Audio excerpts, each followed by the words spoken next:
Pemirsa, 1.880 warga saat ini masih mengungsi di 3 kecamatan karena banjir di Kota Makassar, Sulawesi Selatan. Sebagian besar korban banjir dari Kecamatan Manggala ini dievakuasi ke lokasi pengungsian. Dan saat ini kondisi banjir yang merendam perumahan warga Perumnas Antang Blok 8 dan juga Blok 10 sudah mulai surut.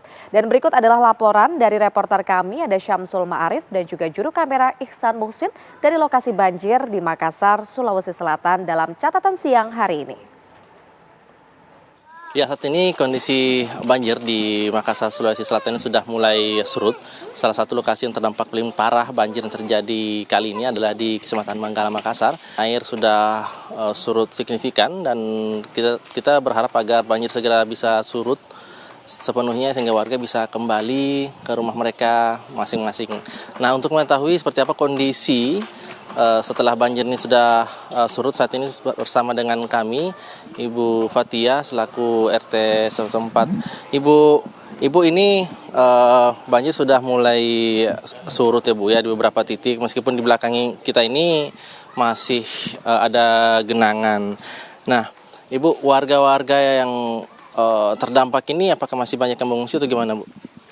Rata-rata masih di pengungsian, sekalipun sebagian sudah tidak banjir di rumahnya, mereka pulang bersihkan rumah, tetapi mungkin masih bermalam di masjid karena rumah masih bau lembab, bau banjir. Ibu, yang mengungsi saat ini sudah berapa banyak sih Bu? Yang mengungsi? Ya. Masih seperti yang kemarin, masih sudah tidak ada tambahan, tetapi mereka masih bertahan di tempat pengungsian karena bau banjir di rumah masih belum kering, masih bau lembab. Nah, Ibu, setelah banjirnya surut, biasanya butuh waktu berapa lama sih Bu supaya bau banjir itu sudah hilang sehingga warga bisa menempati rumahnya dengan nyaman kembali Bu? Nah, biasanya 1-2 hari sudah bisa kering betul, bagus. Dan bisa kembali ditempati rumah. Ibu, ini beberapa hari ini sudah tidak, maksudnya hujan sudah tidak terlalu deras Bu ya, namun itu juga membuat banjir sudah mulai surut. Namun menurut pandangan Ibu, pengetahuan Ibu, kira-kira banjir di tempat ini apa sih Bu yang menyebabkan itu? Ya, selain curah hujan yang tinggi ya, mungkin karena saluran air yang menyempit katanya. Kemudian banyak juga eceng gondok, tanaman-tanaman liar sudah penuh di kita punya saluran air, dan sampah juga. Sampah itu biasanya sampah hanyut sampai ke tempat kami. Seperti itu. Berarti sampah dari daerah lain yang terbawa arus ke tempat Ibu ini yang kemudian menyumbat saluran dan perparah banjir Bu ya? Ya, seperti itu. Tersumbat saluran air, makanya jadi banjir. Menyempit di bagian Bukit Baruga katanya. Berarti bisa dibilang kalau banjir ini banjir kiriman atau gimana? Ya, sebagian kiriman, sebagian juga karena curah hujan, sebagian juga karena faktor mungkin kelalaian manusia sendiri. Ya, seperti itu. Ibu, kalau dari pengetahuan Ibu, kalau dari pemerintah setempat penanggulangannya sudah seperti apa Bu? Oh, kalau dari pemerintah saya rasa pemerintah juga sudah membantu ya, tetapi mungkin masih harus lebih lebih didalami sebenarnya penyebab banjir ini seperti apa, yang kami juga awam mengenai itu. Tahun 2024 ini 2 kali, Januari, Februari dan Desember ini sudah yang ketiga kalinya.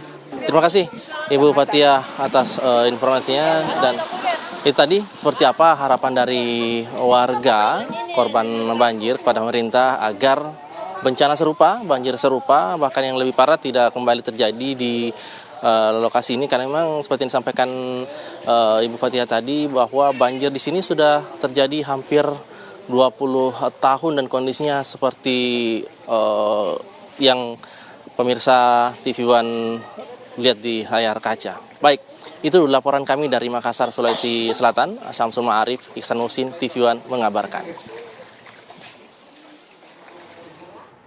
Lalu bagaimana pemirsa dengan warga yang menjadi korban banjir? Bagaimana harapan mereka? Berikut kami hadirkan beberapa pendapat dan juga keinginan warga mengenai persoalan banjir di Makassar. Terima kasih Pak. Saya sebagai warga termasuk salah satu yang terdampak langsung dengan banjir. Harapan kami Pak, saya atas nama warga yang terdampak banjir itu sangat mengharapkan kepada pihak pemerintah agar kiranya bisa mencarikan kami solusi yang kami alami setiap musim penghujan Pak. Begitu Pak. Kalau penanganan banjir dari pemerintah ada pandangan Bapak?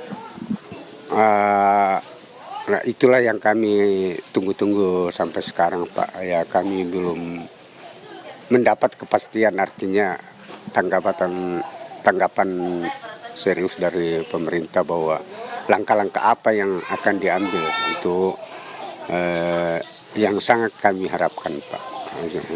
Belum ada, hanya dia mau melihat jalannya kemana ini air mau dibawa mengalir. Tapi belum ada dampaknya sampai sekarang sudah 20 tahun lebih kita banjir. Setiap Desember itu pasti ada hadiah banjirnya kita. Keseriusan pemerintah, solusinya untuk bagaimana caranya penanggulangannya supaya kami tidak selalu berhadiah banjir setiap Desember, Januari juga. Menurut saya penanganan itu ada dua, jangka pendek sama jangka panjang. Nah kalau berupa bantuan, nah itu jangka pendek dan menurut saya sih sudah bagus sekali. Karena tadi siang Kementerian Sosial sudah datang untuk memberikan bantuan dan sangat-sangat bagus lah bantuannya. Cuman yang jadi perhatian sebenarnya kalau kami warga Blok 8 ini adalah penanganan jangka panjangnya. Nah, setelah berdiskusi bla bla bla, kita sebenarnya sudah identifikasi masalahnya. Cuman memang harus perlu ada kerjasama antara pemerintah kota sama pemerintah provinsi ini untuk penanganan jangka panjangnya supaya tidak tiap tahun ada banjir seperti ini. Kita tidak mau lagi seperti begini kan, supaya ada solusinya bagaimana tahun depan tidak akan banjir lagi seperti begini. Itu saja permintaan kita dari masyarakat, supaya ada solusinya. Jangan begini terus karena capek orang tiap tahun angkat barang, kasih turun bersihkannya, parah. Apalagi saya punya rumah itu mungkin yang paling viral. Tinggal atapnya saja waktu banjir ini. Jadi semua dalam rumah saya tidak ada yang diselamatkan. Padahal sudah kita bikin tempat tapi masih juga dapat air. Makanya kita itu minta dari pemerintah harus ada solusinya. Jangan lagi datang tahun mengungsi terus, begitu terus. Kapan ada solusinya kalau begini? Ya pemirsa, hampir setiap tahunnya beberapa wilayah di kota Makassar mengalami banjir. Banjir itu pada umumnya terjadi pada bulan Desember hingga Februari, yaitu pada saat curah hujan tertinggi pada setiap tahunnya. Dan berikut pemirsa, kami sajikan data banjir yang terjadi di Makassar pada setiap tahunnya. Anda dapat melihat di layar kaca ini pada Februari 2023 lebih dari 4 kecamatan yang terdampak, di mana lebih dari 4 kecamatan yang terdampak tersebut melingkupi 2.929 jiwa dievakuasi ke titik pengungsian yang penyebabnya adalah air pasang laut serta curah hujan yang tinggi.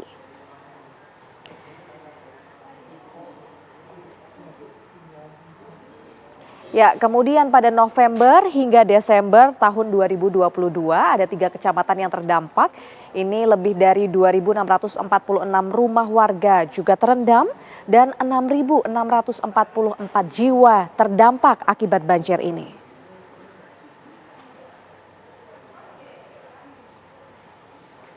Tim riset kami pemirsa juga menemukan pada tahun 2021, tepatnya di bulan Desember, ini ada 6 kecamatan yang terdampak dengan 4.809 jiwa terdampak dengan ketinggian air banjir pada saat itu mencapai 50 hingga 120 cm.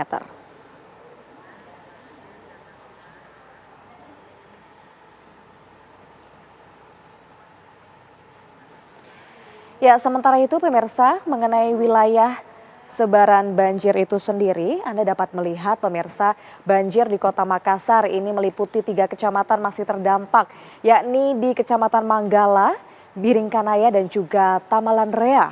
Total ada 1.880 warga yang melingkupi 511 kepala keluarga dievakuasi ke 26 titik pengungsian.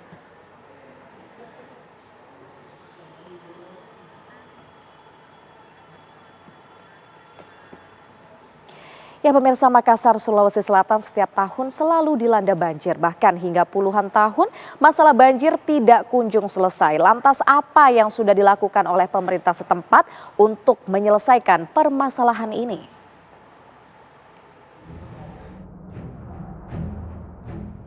Cuaca ekstrim melanda Sulawesi Selatan hingga membuat 12 kabupaten kota terendam banjir. Dari data BPBD Sulsel, wilayah yang terdampak banjir yaitu Makassar, Goa, Maros, Jeneponto, Parepare, Sopeng, Baru, Pindrang, Sidrap, Wajo, Bone, dan Pangkep. Bencana hidrometeorologi tersebut memunculkan spekulasi dari sejumlah kepala daerah terkait penyebabnya. Mereka mengklaim banjir yang terjadi di wilayah mereka, salah satu penyebabnya adalah banjir kiriman dari daerah lain. Menurut Wali Kota Makassar, Muhammad Ramdan Pomanto, selain intensitas hujan yang tinggi, banjir di wilayahnya juga dipengaruhi adanya banjir kiriman dari daerah lain. Jumlah pengungsi juga dari 2.500 sampai 2.600, sekarang sisa 1.300 dan saya yakin hari ini akan terus menyusut sejalan dengan menyusutnya air. Nah, saya kira ini adalah hal yang kedua adalah musim penghujan Desember ini dan kita harus bersiap lagi untuk musim-musim penghujan di bulan depan, di tahun depan. Tentunya yang pertama kita mengevaluasi apa yang sudah ada hari ini. Kalau pengungsinya masih banyak, tentunya kita harus memperpanjang. Tapi kalau pengungsinya sudah menyusut, nah saya kira kita harus mencabut itu. Karena kita harus berhemat ya, karena kemarin kita sempat juga sudah memakai dana BTT ya untuk tahun kemarin karena memang dua banjir dalam 1 bulan ini cukup membuat menguras persediaan dana kita. Tapi alhamdulillah bantuan provinsi dan bantuan pemerintah pusat sudah masuk sehingga itu meringankan tentunya dalam berbagai beban kita di dalam tanggap darurat ini. Untuk jadi bahan evaluasi kita, tentunya kita sudah tahu Pak penyebab dari bencana banjir untuk tahun ini tuh apa saja Pak? Jadi saya kira ini kan tiap tahun kita mengalami banjir. Ciri yang paling jelas pertama perumahan, yang kedua cekungan, yang ketiga kita bisa lihat bahwa fenomena dari 2 banjir ini, banjir pertama adalah di tengah kota. Sedangkan yang 4 kecamatan ini tidak tersentuh banjir pada saat tengah kota banjir. Itu lebih dari rob dan curah hujan. Nah, kemudian yang keempat ini adalah dari sungai yang melewati 2 kawasan besar itu. Pertama kawasan Tamalan Rea Biringkanaya dan kawasan Panakukang dan Manggala.